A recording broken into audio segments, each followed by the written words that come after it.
1 Samuel 11.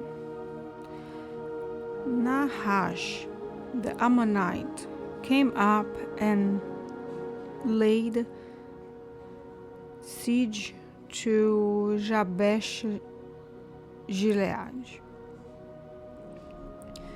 All the men of Jabesh said to him, "Make a treaty with us, and we will serve you."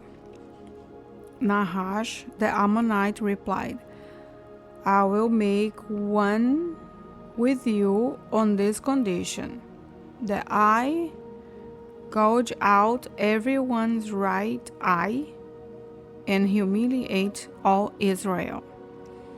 Don't do anything to us for 7 days." The elders of Jabesh said to him, "And let us send messengers throughout the territory of Israel. If no one saves us, we will surrender to you." When the messengers came to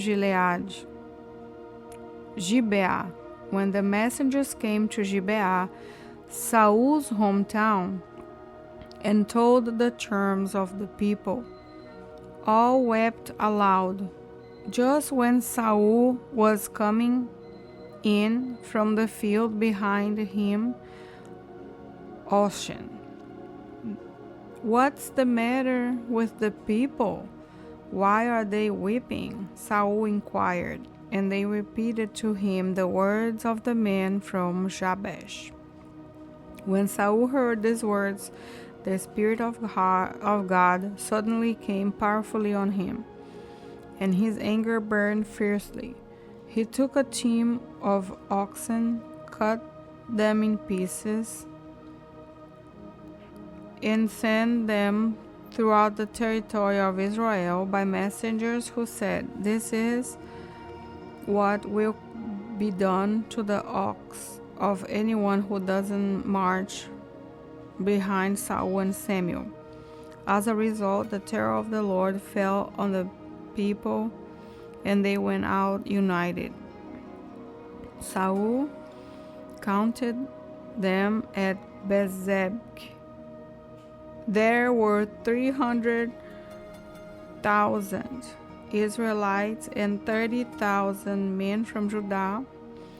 He told the messengers who had come, "Tell this to the men of Jabesh Gilead. Deliverance will be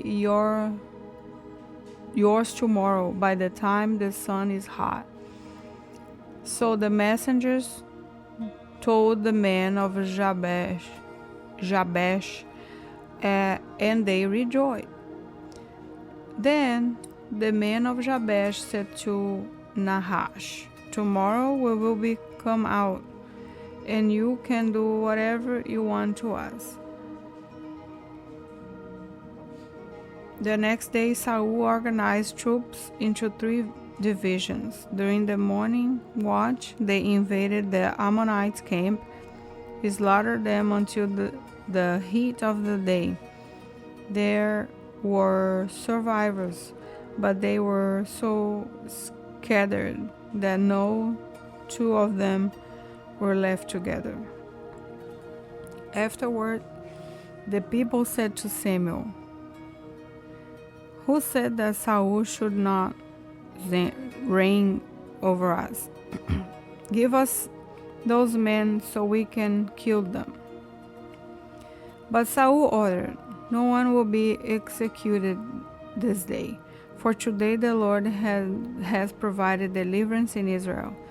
Then Samuel said to the people, "Come, let's go to Gilgal, so we can renew the kingship there." So all the people went to Gilgal, and there in the Lord's presence they made Saul king. There they sacrificed fellowship offerings in the Lord's presence, and Saul and all the men of Israel rejoiced greatly. 1 Samuel 12. Then Samuel said to all Israel, I have gratefully listened to everything you said to me and placed a king over you. Now, you can see that the king is leading you. As for me, I'm old and gray, and my sons are here with you. I have led you from your youth until now. Here I am. Bring charges against me before the Lord and his anointed. Whose ox or donkey have I taken? Who have I wronged or mistreated? Who gave me a bribe or to overlook something? Bribe to overlook something. I will return it to you. You haven't wronged us, you haven't mistreated us, and you haven't taken anything from anyone, they responded. He said to them, the Lord is a witness against you and his anointed, as a witness today that you haven't found anything in my hand. He is witness, they said. Then Samuel said to the people, the Lord who appointed Moses and Aaron and who brought your ancestors up from the land of Egypt is a witness. Now, present yourselves so I might confront you before the Lord about all the righteous acts he has done for you and your ancestors. When Jacob went to Egypt, your ancestors cried out to the Lord, and he sent them Moses and Aaron, who led your ancestors out of Egypt and settled them in this place. But they forgot the Lord their God. So he handed them over to Sisera, commander of the army of Hazor, to the Philistines, and to the king of Moab. These enemies fought against them. Then they cried out to the Lord and said, we have sinned, for we abandoned the Lord and worshiped the Baals and the Ashtoreths. Now rescue us from the power of our enemies, and we will serve you. So the Lord sent Jerubbaal, Barak, Jephthah, and Samuel. He rescued you from the power of the enemies around you, and you lived securely. But when you saw that Nahash, king of the Ammonites, was coming against you, you said to me, no, we must have a king reign over us, even though the Lord your God is your king. Now, here is the king you have chosen, the one you requested. Look, this is the king the Lord has placed over you. If you fear the Lord, worship and obey him, and if you don't rebel against the Lord's command, then both you and the king will reign over you, will follow the Lord your God. However, if you disobey the Lord and rebel against his commands, the Lord's hand will be against you as it was against your ancestors. Now, therefore, present yourselves and see this great thing that the Lord will do before your eyes. Isn't the wheat harvest today? I will call on the Lord, and he will send thunder and rain, so that you will recognize that what an immense evil you committed in the Lord's sight by requesting a king for yourself. Samuel called on the Lord, and on that day the Lord sent thunder and rain. As a result, all the people greatly feared the Lord and Samuel. They pleaded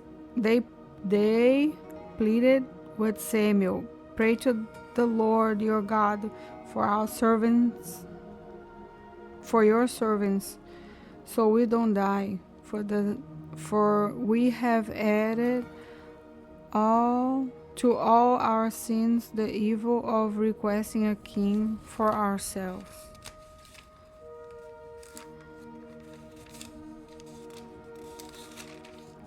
Samuel replied, "Don't be afraid. Even though you have committed all this evil, don't run away from following the Lord. Instead, worship the Lord with all your heart.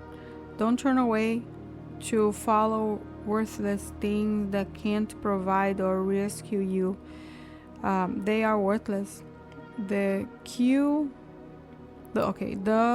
Lord will not abandon his people because of his great name and because he has determined to make you his own people. As for me, I vow that I will not sin against the Lord by ceasing to pray for you. I will teach you the good and right way. Above all, fear the Lord and worship him faithfully with all your heart. Consider the great things he had done for you. However, if you continue to do what is evil, both you and your king will be swept away." First Samuel 13. Saul was 30 years old when he became king, and he reigned for 42 years over Israel. He chose 3,000 men from Israel for himself. 2,000 were with Saul at Michmash and in Bethel's hill country, and 1,000 were with Jonathan in Gibeah of Benjamin. He set the rest of the troop away, each to his own tent. Jonathan attacked the Philistines' garrison and Gibeah, and the Philistines heard about it. So Saul blew the ram's horn throughout the land, saying, "Let the Hebrews hear." And all Israel heard the news. Saul has attacked Philistine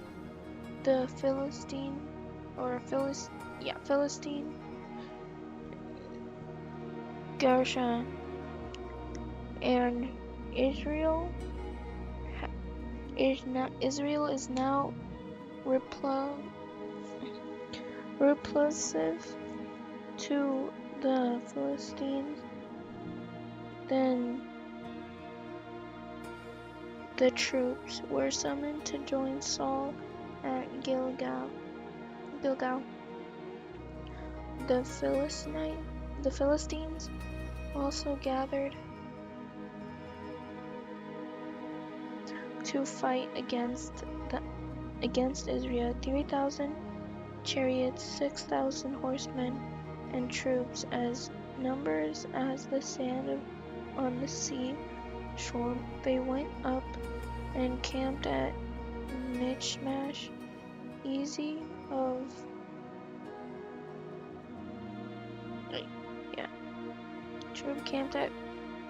of Beth Even. The men of Israel saw that they were in trouble because the troops were in a difficult situation. They hid in caves and thickets among rocks,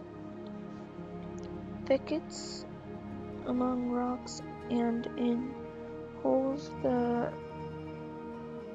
city Christians, some Hebrews, even crossed the Jordan to the land of Gad and Gilead.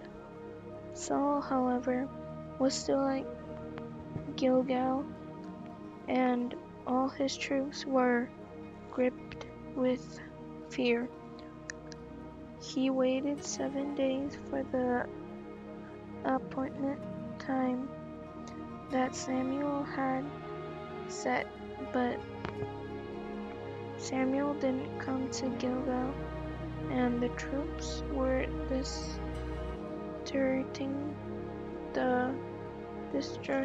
him. So Saul said, "Bring me the burnt offering and the fellowship offering."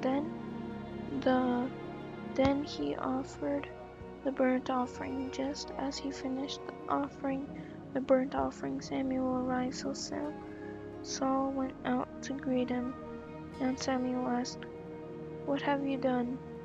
Saul answered, "When I saw the troop were distracting me, you didn't come within the appointed days, and the Philistines were gathering at Michmash. I thought the Philistines will now descend to me in Gilgal, and I haven't sought the Lord's favor, so I forced myself to offer the burnt offering." Samuel said to Saul, "You have been foolish. You have not kept the command the Lord your God gave you." It was at this time that the Lord would have permanently established your region over Israel, but now your region will not be endured. The Lord has found a man after his own heart, and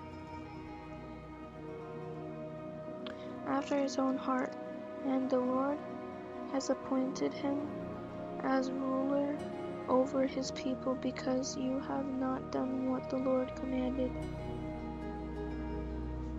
Then Samuel went from Gilgal to Gibeon in Benjamin. Saul registered the troop who were with him, about 600 men, Saul and his son Jonathan, and the troops who were with them were staying in Gibeah of Benjamin. And the Philistines were captured at Michmash. Raiding parties went out from the Philistines' camp in 3 divisions. One division headed towards the Ophrah road leading to the land of Samuel. The next division headed towards the Beth-Honor road, and the last division headed towards the border road that looks out over the Zibon Valley towards the wilderness. No blacksmith could be found in all the land of Israel, because the Philistines had said, otherwise the Hebrews will make swords or spreads. So the Israelites went to the Philistines to sharpen their plows, mattocks, axes, and sickles. The piece was 2/3 of a shekel for plows,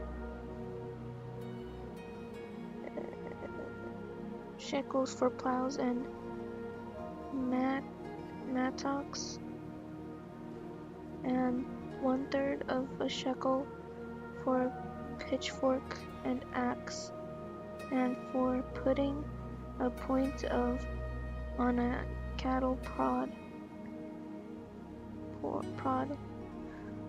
So on the day of battle, not a sword or spear could be found in the head of any of the troops who were with Saul and Jonathan. Only Saul and his son Jonathan had weapons.